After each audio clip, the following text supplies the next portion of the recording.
One thing I love about this podcast, Lisa, is we talk about things that don't normally come up just casually in parenting. And one of these topics, crucially, hugely important, is when you become a parent of an adult, what is acceptable and what is not? The relationship changes, doesn't it?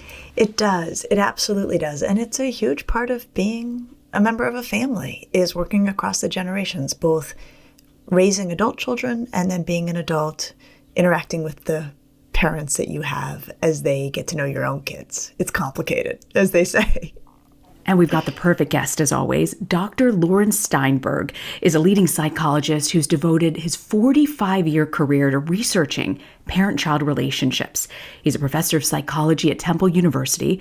He's authored many books, and his work has appeared in the New York Times and Wall Street Journal. We're thrilled to have him and to celebrate the publication of his new book, You and Your Adult Child: How to Grow Together in Challenging Times. Welcome. Thank you. I'm glad to be here. Larry, we are so glad to have you here. And I have had the opportunity to read this book before publication. And Reena knows how picky I am. I don't often praise books in a full-throated way, but this book is perfect. And I don't say that lightly. I mean, it was incredibly informative for me to read. The tone is spot on. And you take up so many questions that adults struggle with either raising their own adult children or dealing with their own parents. Right. Thank you. I'm really glad to hear that, Lisa. It was really interesting to write, partly because there aren't resources out there for parents with adult children, and because as I worked on the book, and especially, I'll just tell a little anecdote here. When I was recording the audiobook for it several weeks ago, I was working with two wonderful young people in their 20s. One, the producer of the audio working from New York, was in her late 20s, and the sound engineer in California, where I was recording the book, was in his mid-20s. And this was their first exposure to the material, hearing me narrate it. And after the first day, the young producer came up to me and she said, "I've got to get a copy of this book for my parents because they don't understand me." And separately and independently of that, 2 days later, during a break, the sound engineer came up to me and he said, "My parents have to read this book because this is what life is like and they don't get it." And so I'm happy to hear that this book will be useful both to parents and to their kids, because I think that they're all in this new situation. There are no rules. There are very few guideposts. No one really knows what to do because, as I explained, there are so many things that are new now about the lives of adult children.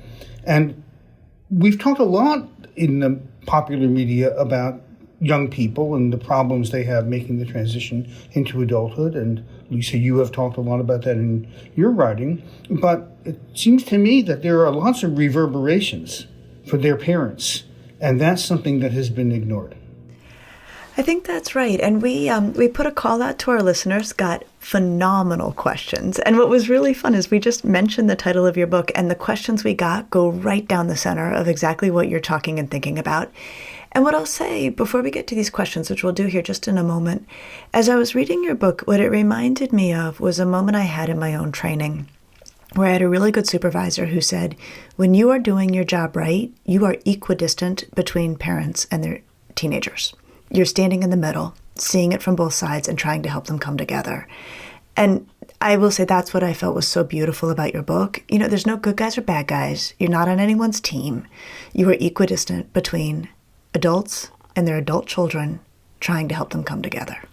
Right. And rather than give a lot of specific advice that said, this is the way you have to handle this, what I've tried to do is to raise issues and say, here's how to think about it. Yep. And I try to say, here's how to think about it in a way that's going to be compassionate to both the young person and to their parents. Because I think that both sides, I don't mean to use the word sides, but both generations feel misunderstood and can use some help in how to navigate this new situation that they weren't expecting. I mean, that's a big part of what's going on, I think, now, that neither parents nor their young adult children were expecting to find themselves in this situation.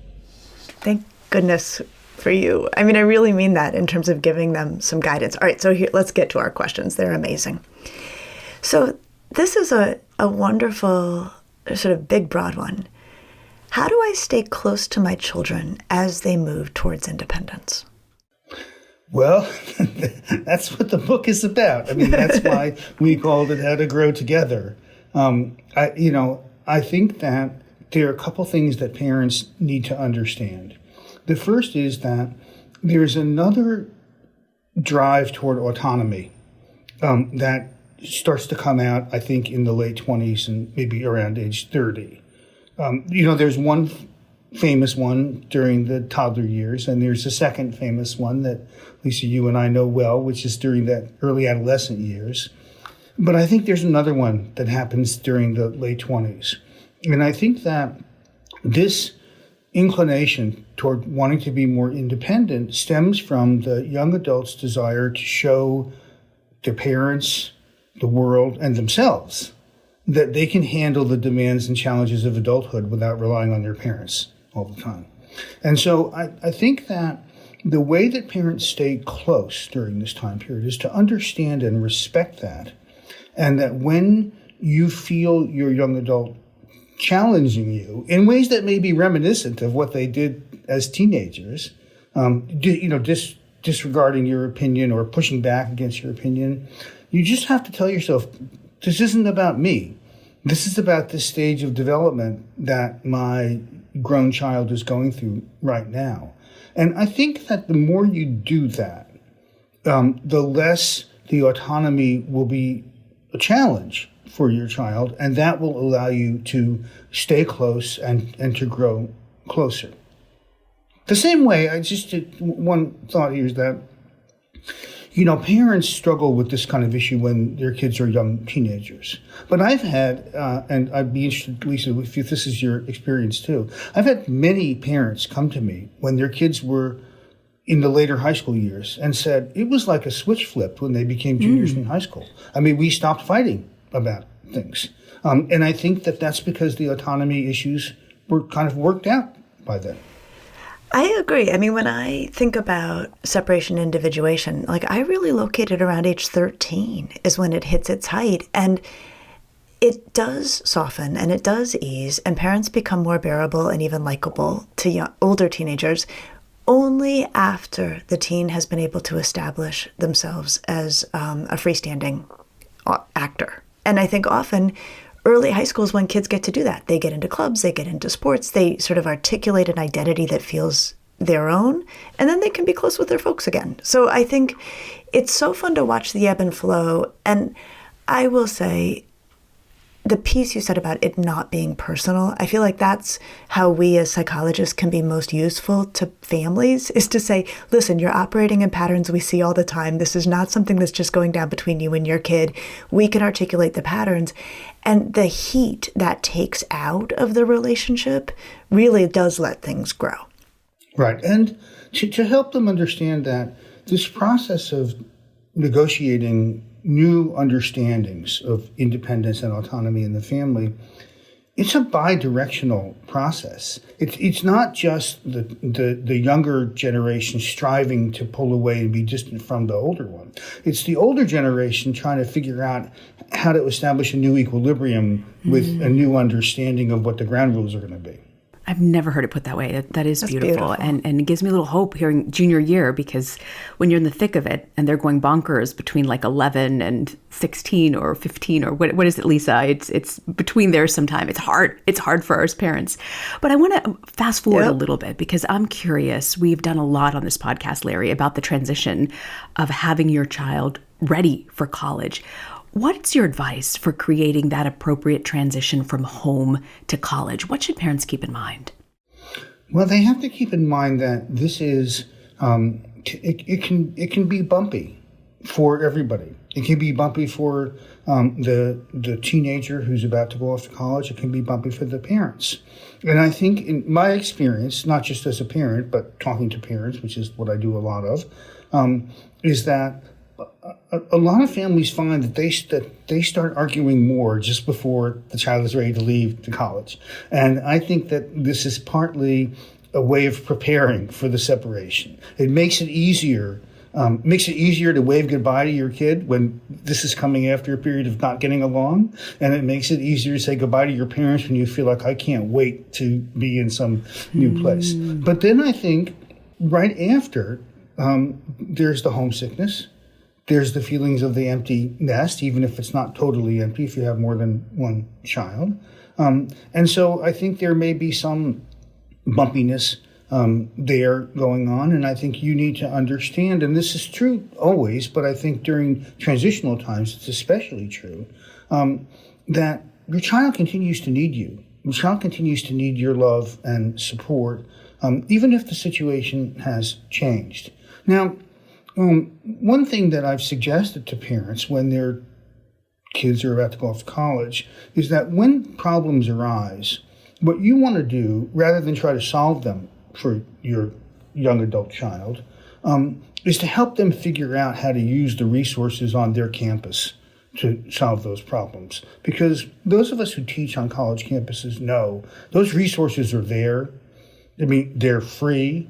They may be hard to find within the bureaucracy, but I know my university, Temple University, does what it can to make these services known to students and to make it easier for students to find them on their own. So I think, Reena, that when your child is having a difficult transitional time, I think the kind of questioning you should engage in is, have you talked to your resident advisor, about this? Have you gone to student services about this? Have you talked to your professor advisor about this too? Because rather than me as your dad solving this for you, I think there are people there that can be better helps than I can be. I love both the approach, which I agree with completely, and also the language. I think that so often we can know as psychologists what we think people should do, but giving them the words like you just did to put it into practice, I think can help them actually make it happen. Yeah, I found myself doing that a lot in the new book. Yeah. Where I would say something like this. And so trying to give parents a template that they can work from. They don't have to use those exact words, but I want to give them the sentiment that I hope they convey. No, it comes across beautifully. Larry, I would imagine it's so hard as a parent when you have adult children and they're dating someone or they're doing something that you can see, this is a horrible, horrible choice. When should you bite your tongue and when is it time to intervene? Because I think I would be that parent that's just picking up the phone saying, oh, no, this is going to be so bad, and seeing what they do go the opposite way, right? Yeah. Well, in our field, we sometimes refer to that as the Romeo and Juliet effect. The more the parents protest, the more the lovers want to be together.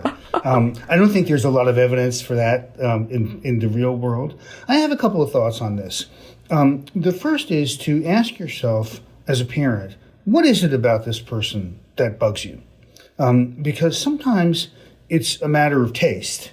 And there's no reason your child has to have the same tastes in people that you do. I would guess that since you've done a good job as a parent all along, your child does share some of your tastes. And if your child is now choosing somebody that you don't particularly care for, that's probably because you haven't seen the good things in this person that your child sees.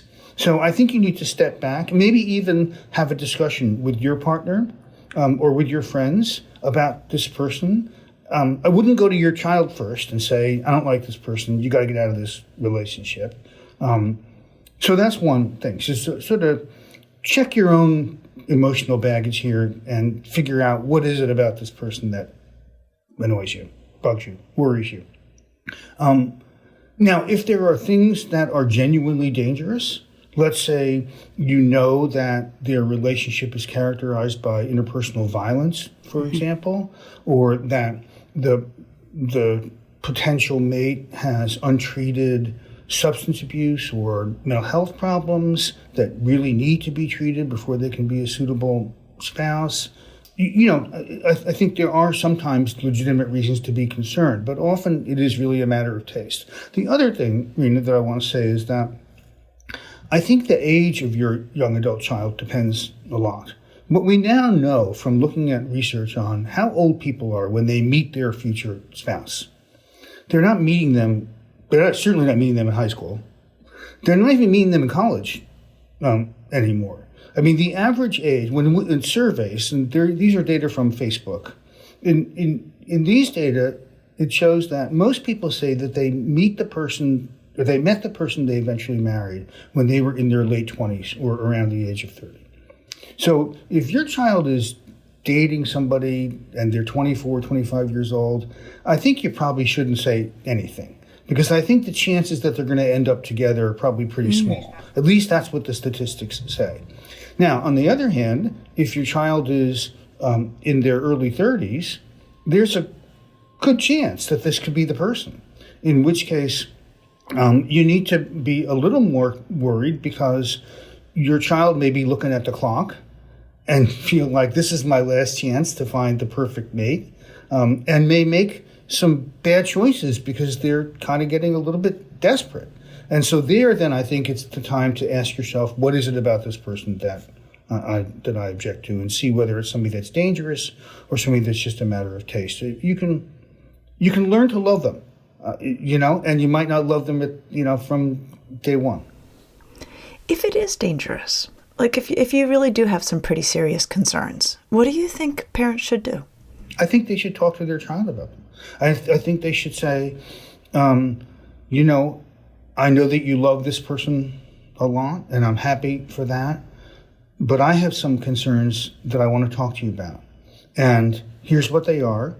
And let's talk about how you might address these with your partner before the two of you move ahead in this relationship. I mean, some of them can be remedied, right? I mean, the person has a drinking problem. Well, that can be treated. Mm-hmm. So I think you want to sort of look at what and I think the more specific you can be, the better the conversation is going to be, rather than just saying, I just don't like this person. Yeah, I love that. Larry, I want to ask you about financially supporting your adult child. Let's say they want to start a company, get a house. When is it appropriate and okay and healthy to help them out? And when is it sort of questionable? Well, let's start by doing a reality check here. And that's that it is very expensive to be a young adult these days, much more than it was for their parents' generation.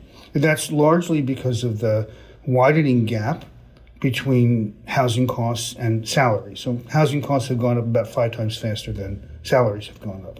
And so I just want to make sure that parents understand that if their grown child comes to them asking for financial help, it's very common. It doesn't mean that your child is unsuccessful or some sort of an anomaly. So the first is, it's not a cause for concern in and of itself. The second point is that you have to make sure as the parent that your finances can manage helping your child. Right? I mean, I think that the advice that I've gotten from people that work with adults in this age range is, don't do something that's going to threaten your retirement savings or threaten your life or threaten your health in some way. So let's assume, though, that you can help. And now the question is, how do you have the conversation about how much help and what the understanding is and what the help is for? Well, I think there are a couple of ground rules that you need to follow. The first is that when you help your child to do something, like start a business, or when you're subsidizing rent in an apartment, or you're helping them with a down payment on a home, you have to trust that your child is going to use the money for what they've said the money is going to be used for. I mean, if you don't have a sense of trust in your child, you got bigger problems than worrying about how to handle this financial transaction. The second, so you want to have an understanding with your child explicit about what the money is for. You want to have an understanding about how long the financial assistance is going to last. And now the answers to these questions are going to vary from family to family, depending upon what the money is for and how much money is on the table. The third thing is you have to say to your child something like, I'm trusting that you will tell me when you no longer need this much assistance or any assistance at all. Only you know that. And then I think there's the big question, which I spend a fair amount of time on because it is something that parents ask me a lot, which is, what is your right to monitor and make sure that your child is spending the money wisely and in a way that is consistent with what it's intended to be spent on? I tell a story in the book about parents that discover that a couple who they're assisting financially is going on a big vacation. And the parents look at each other and say, I thought they were broke. Mm-hmm. I mean, that's why they came to us to ask for help. Now, I think at those moments you can say something like, I just want to check in and make sure that you still need the help we've been giving you, because sometimes it looks like you don't really need it, but let's talk about it. I love that. Let's turn the lens the other way and think about what it means to be someone who's raising kids, dealing with your own parents and their grandparenting role. So we got some fantastic questions, and there's two I'm going to say together.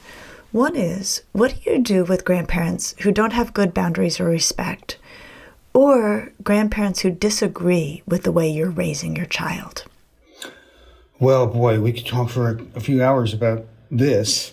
I think that, you certainly want your parents, your child's grandparents, to have a good relationship with their grandchild.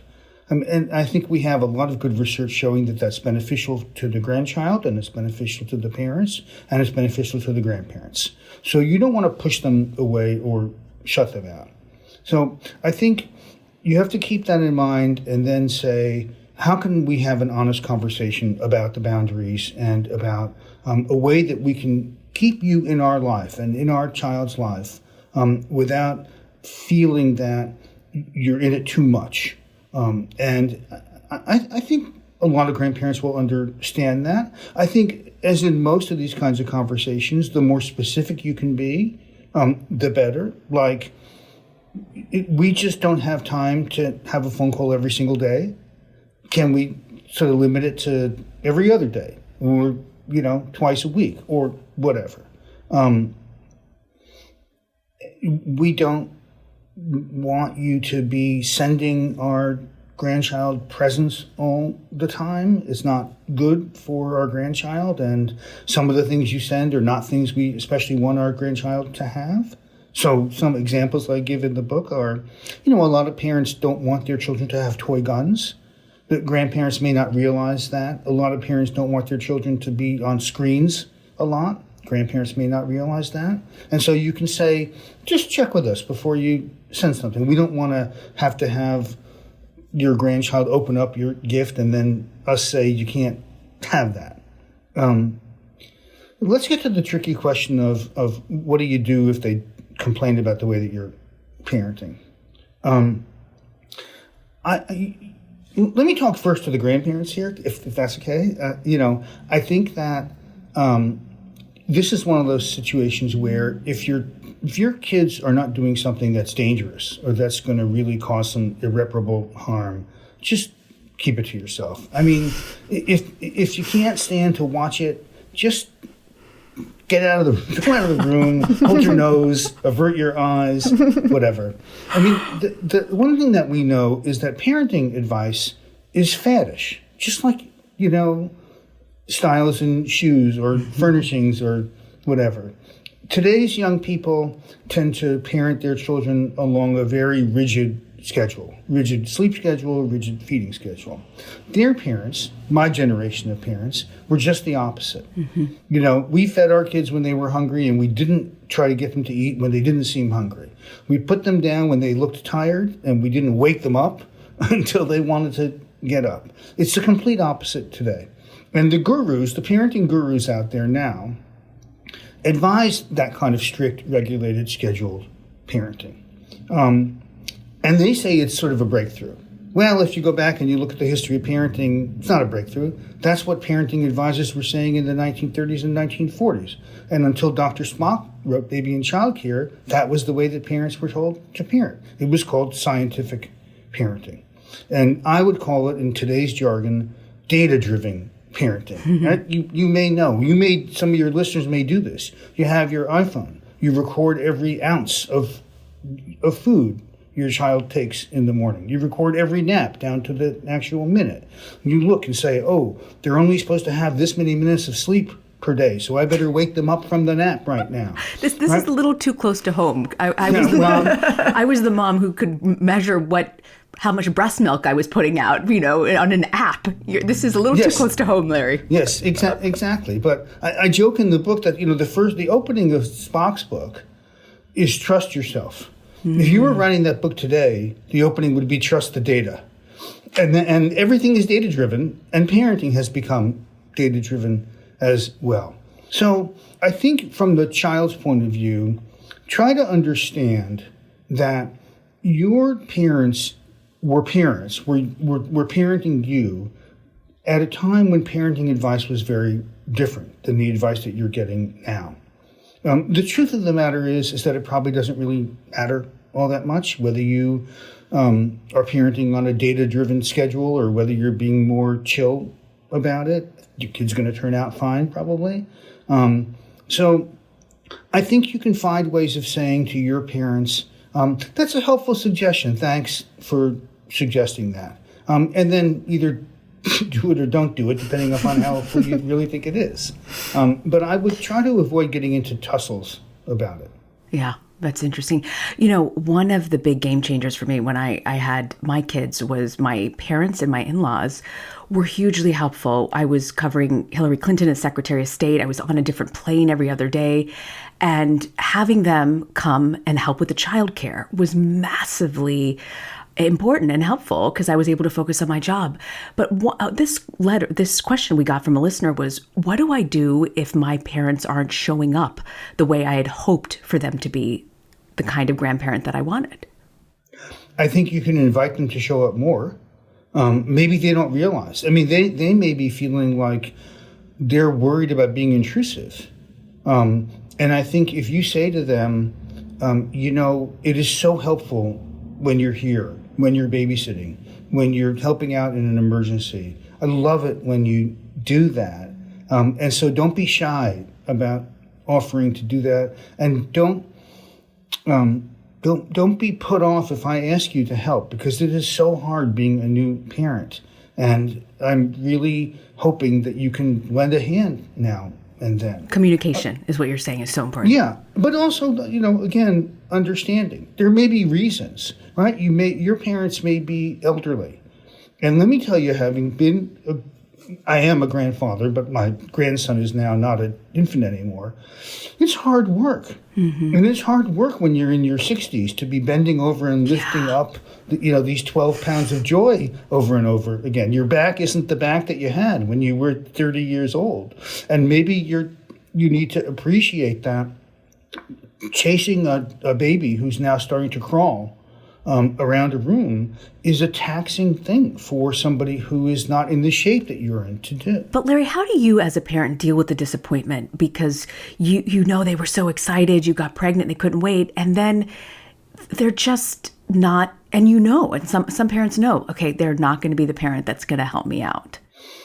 Well, we all have to live through life being sometimes disappointed in the people that we love because they're not behaving exactly as we had expected or hoped. I don't think that there's a solution to it other than a conversation to see if there are impediments that are interfering with their being able to help that you can do something about.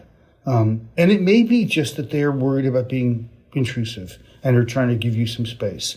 And maybe you can, if you find that out, you can disabuse them of that assumption. Okay, Larry, we got a very interesting one on grandparents that I think seems like a really challenging question. So I'm very eager to hear what you have to say.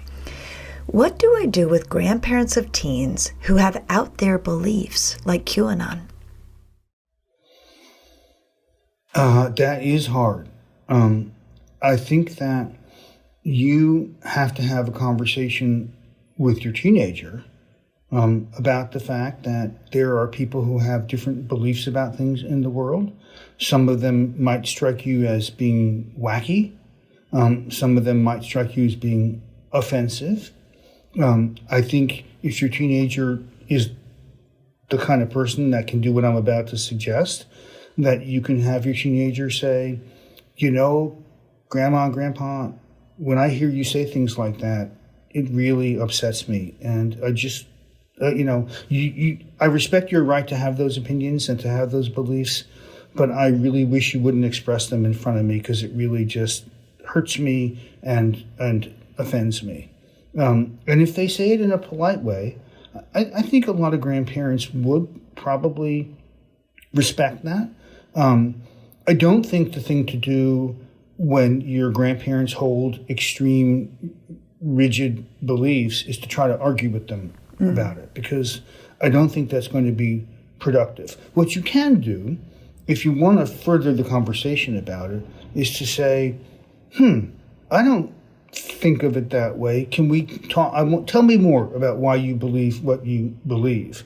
But I don't think you want it to escalate into an argument. People say very often that two things that you maybe shouldn't talk about in families all the time are politics and religion.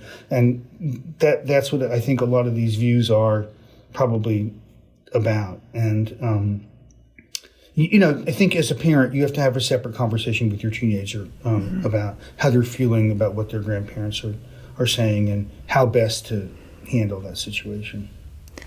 I think that makes so much sense, and it really feels like it takes us back to the advice you gave before, which is such profound advice, which is sometimes we feel disappointed in people we love, right? And that we can have, in fact, we invariably have ambivalence in relationships. There's stuff we really like about people, and side by side with that, there can be things that we have a really hard time with, and that's the nature of family life. And Lisa, as you've said so eloquently in your new book, we have unpleasant feelings. That's part of human nature. And you need to just accept the fact that that's going to be a part of your experience as a full human being. It doesn't mean that you're a bad person for having feelings of anger or annoyance or disappointment or whatever, but you need to understand those feelings and accept them. That's okay. That's part of being alive. Larry, before we wrap up, I want to ask you, you've got 45 years of experience on adult-child relationships. What do you hope people walk away with from this book? Well, I hope they walk away with, first of all, a better understanding of how the experience of their adult child today differs from their experience when they were that age. Because I think that a lot of parents, understandably, judge their own child's trajectory into and through adulthood against the timetable that they followed, not realizing that the circumstances of growing up today are very, very different. And so I think that if I can help parents develop more realistic and reasonable expectations, that will help their child, and that will help themselves. Because they won't be as anxious or as annoyed or as worried as they might be. So, I've tried to provide some guideposts and some general advice for a new situation that neither the parents nor their adult children ever expected to find themselves in. I don't believe that anybody's book, including mine, is the final word on a subject, but I hope that it gets the conversation going and it helps parents think about this phase in their family's life in a new way and in a way that's going to be beneficial to both generations.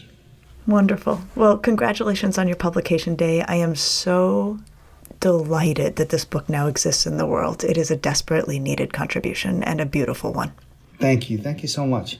And the book is called You and Your Adult Child, How to Grow Together in Challenging Times by Dr. Laurence Steinberg. Thank you so much for joining us. Thank you. And Lisa, what do you have for us for Parenting to Go?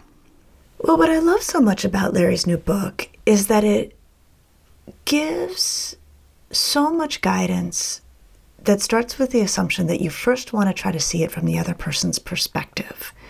And, what he was saying in that wrap up, just that, things have really changed, and it's different for adult children than it was when we were coming into adulthood ourselves. And even in his thinking about grandparents, the way he was thinking about those questions was, well, I wonder what's going on for the grandparent in that, interaction. And I think it's just such sound advice whenever we come up against a conflict to first think, can I imagine where that other person is coming from? Can I walk around in their shoes a little bit? And that almost always opens a path for finding a way through a conflict. Empathy can be an amazing opportunity in a toolbox for an adult-child relationship like this. Absolutely. And next week, we're going to talk about whether you should kick your child off of TikTok. We'll have more on that next week. I'll see you next week, Lisa. I'll see you next week.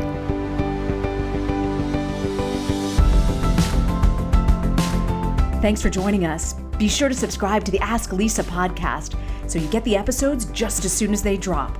And send us your questions to asklisa@drlisadamore.com. And now a word from our lawyers.